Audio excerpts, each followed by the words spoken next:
दिल्ली में रेखा गुप्ता सरकार के 1 साल पूरे होने पर जनता को मिलेगा बड़ा तोहफा। पेंशन से लेकर यात्रा तक जनता को बड़ा फायदा। यमुना में क्रूज का परिचालन हो सकता है शुरू। तो दिल्ली में भाजपा सरकार का 1 वर्ष पूरा होने पर मुख्यमंत्री रेखा गुप्ता सभी मंत्रियों से अब रिपोर्ट कार्ड मांग रही हैं। जी हां, बिल्कुल सही सुना आपने, जिसमें विकास कार्यों के साथ नाबालिग सुधार परिसर और फास्ट ट्रैक कोर्ट जैसी योजनाएं शामिल है। दिल्ली सरकार को अगले महीने 1 वर्ष पूरे होने जा रहे हैं। ऐसे में दिल्ली सरकार अपना रिपोर्ट कार्ड तैयार करने में जुट गई है और इसके लिए मुख्यमंत्री कार्यालय की तरफ से सरकार के सभी मंत्रियों को अपनी रिपोर्ट देने के लिए कहा गया है। इसमें उन्हें बताना होगा कि बीते 1 वर्ष में उनके विभाग में क्या क्या काम किए हैं, कौन सी परियोजनाओं पर अभी काम चल रहा है जो पूरी होने वाली है और अगले वर्ष किन परियोजनाओं का शिलान्यास वो करने जा रहे हैं। जानकारी के अनुसार फरवरी 2025 में भाजपा ने चुनाव जीतकर दिल्ली में सरकार बनाई थी। 20 फरवरी 2025 को मुख्यमंत्री रेखा गुप्ता और मंत्रियों की शपथ के साथ सरकार का गठन हुआ था। इसके बाद दिल्ली सरकार द्वारा विभिन्न क्षेत्रों में विकास कार्यों की शुरुआत की गई थी। मुख्यमंत्री कार्यालय की तरफ से सभी 6 मंत्रियों को निर्देश दिया गया कि वो अपने अपने विभागों का रिपोर्ट कार्ड जल्द से जल्द तैयार करें। इन विभागों द्वारा 1 वर्ष के दौरान कितना काम किया गया, इसका ब्यौरा दे ताकि उसे सरकार वार्षिक रिपोर्ट कार्ड में शामिल कर सके। इसके साथ ही भविष्य की योजनाओं को भी साझा करने के लिए कहा गया है, जिससे कि विकास की रूपरेखा बन सके। दिल्ली सरकार कानून का उल्लंघन करने वाले नाबालिगों के सुधार के लिए एकीकृत परिसर का निर्माण करेगी। अलीपुर में 8 एकड़ में बनने वाला ये परिसर 700 बच्चों की क्षमता का होगा।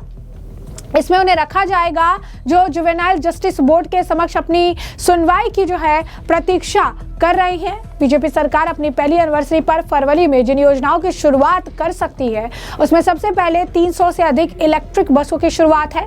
ये बसें आ चुकी हैं, जिसे पहले 26 जनवरी से पहले सड़कों पर उतारी जानी थी, लेकिन उसकी तारीख अब बढ़ा दी गई है। इसी तरह डीटीसी में महिलाओं की मुफ्त यात्रा के लिए पिंक स्मार्ट कार्ड और यात्रा के लिए पिंक स्मार्ट कार्ड तैयार किए जाएंगे। इसके साथ ही साथ आपको बता दें कि कई सारे अहम तोहफे हैं, जैसे 300 से अधिक नई इलेक्ट्रिक बसें सड़कों पर उतरेगी। डीटीसी में महिलाओं की मुफ्त यात्रा के लिए पिंक स्मार्ट कार्ड जारी हो सकता है। पर्यटन विभाग यमुना में क्रूज का परिचालन शुरू कर सकता है। राशन कार्ड बनाने के लिए फिर से विंडो खुल सकती है। सामान्य यात्रियों के लिए स्मार्ट कार्ड जारी किया जाएगा। इसे लेकर भी काम अंतिम चरण में है। बैंकों के साथ इंटीग्रेशन पर काम चल रहा है। पर्यटन विभाग यमुना में क्रूज का परिचालन शुरू करेगी। लंबे समय से लंबित 50,000 नए बुजुर्गों के लिए पेंशन की खिड़की भी खुल सकती है। सरकार ने बीते साल ही घोषणा की थी, लेकिन आवेदन की प्रक्रिया शुरू नहीं हो पाई और इसके बाद अब रेखा गुप्ता सरकार इसे लेकर काम कर रही है। इसके साथ ही सरकार राशन कार्ड बनाने के लिए एक बार फिर विंडो खोल सकती है, क्योंकि बीते दिनों राशन कार्ड वेरिफिकेशन प्रक्रिया के दौरान बड़ी संख्या में वैकेंसी बनी है। भारत मंडपम में राष्ट्रीय महिला आयोग द्वारा आयोजित शक्ति संवाद कार्यक्रम में मुख्यमंत्री रेखा गुप्ता ने कहा कि सुरक्षित दिल्ली के लिए सरकार अत्याधुनिक कैमरे और लाइटों के साथ फास्ट ट्रैक कोर्ट की संख्या बढ़ा रही है। इसके अलावा भी कई कदम उठाए जा रहे हैं, जिसकी जानकारी उन्होंने यहाँ पर दी है। क्या कुछ कह रही हैं वो, क्या कुछ बता रही हैं, सुनिए। मैं जब यहाँ खड़ी होती हूँ तो मुझे ये नहीं लगता कि केवल एक महिला जिसका नाम रेखा गुप्ता है वो मुख्यमंत्री बनी है। मुझे ये महसूस होता है कि देश की आधी आबादी, आधी पॉपुलेशन को यहाँ मेरे रूप में रिप्रेजेंटेशन मिला है, इसलिए मैं जो भी करती हूँ मेरे साथ में मेरी उन बहनों का सम्मान जुड़ा है, उन सभी बहनों का सम्मान जुड़ा है कि आज ये एक रेखा गुप्ता अच्छा काम करती है तो देश की आधी आबादी को उसका सम्मान मिलता है। आज मुझसे कोई गलती होती है तो उसको कहीं ना कहीं कटघरे में लाया जाता है।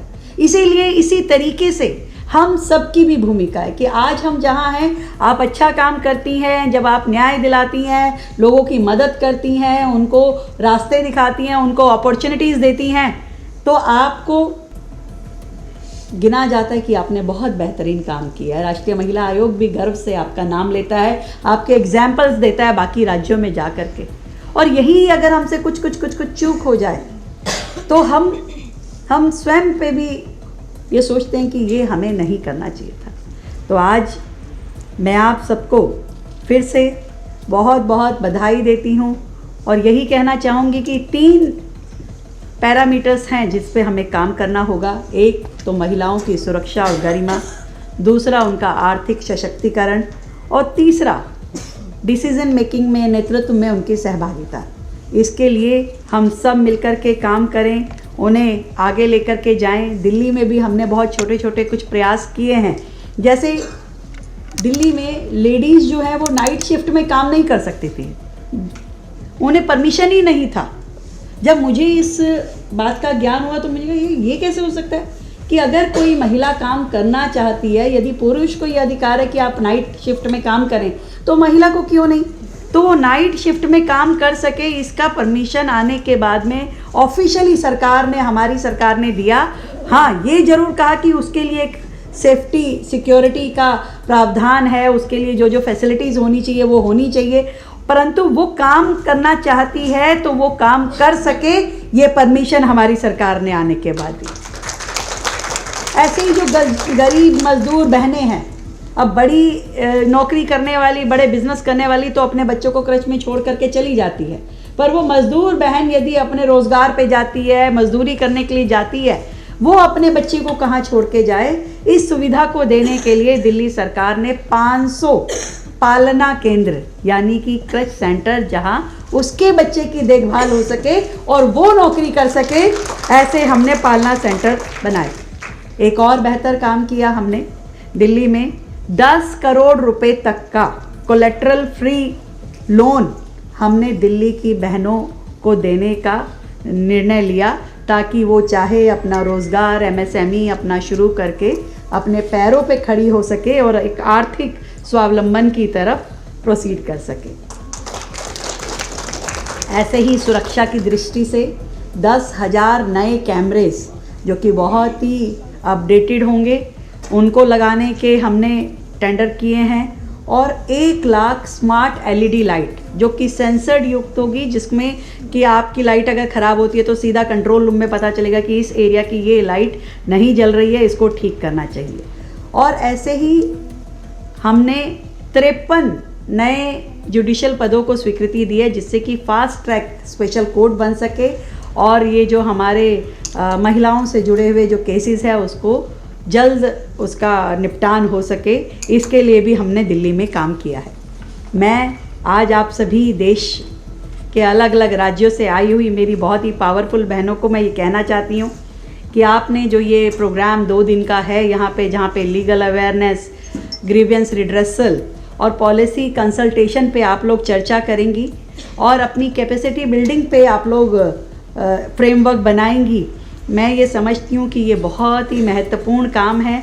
और एक महिला होने के नाते भी मुझे लगता है कि देश की करोड़ों बेटियों में साहस और आत्मविश्वास हम शायद इन शब्दों के साथ उनमें जगा सकते हैं। हम सब को जो करना चाहिए कि मंजिलें उन्हीं को मिलती है, मंजिलें उन्हीं को मिलती है जिनके सपनों में जान होती है, पंखों से नहीं हौसलों से उड़ान होती है।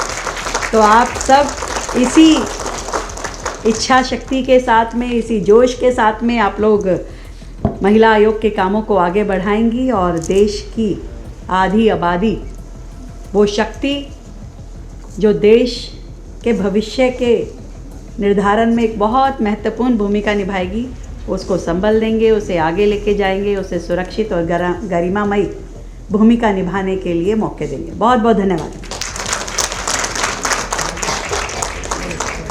तो जैसे कि आपने उनका बयान सुना ना, बताया साफ तौर पर कि सुरक्षित दिल्ली के लिए सरकार अत्याधुनिक कैमरे लगा रही है, लाइटों और फास्ट ट्रैक कोर्ट की संख्या बढ़ा रही है। उन्होंने बताया कि किस तरीके से सभी का कर्तव्य है और किस तरीके से जब वो यहाँ मन से बोलती हैं तो वो सिर्फ अपने लिए नहीं, उन सभी महिलाओं के लिए फील करती हैं जो कि उन्हें वोट देकर यहाँ तक लेकर आई हैं। और उन्होंने विश्वास जताया है कि समय के साथ दिल्ली की जनताओं के लिए ज़िंदगी जो है और ज़्यादा सुविधाजनक बनाने के लिए हर कार्य जो है किया जाएगा और इसे ज़मीनी स्तर पर जो है इसकी देखरेख करते हुए इसे आम जनता के लिए जो है काम में लगाया जाएगा। तो ऐसे में हमने आपको पूरा मामला विस्तार से बता दिया है। दिल्ली के मुख्यमंत्री का आपने बयान सुन लिया। इस पूरे मामले पर अब आपकी भी जो राय हो कमेंट सेक्शन में कमेंट करके जरूर से जरूर साझा करिएगा।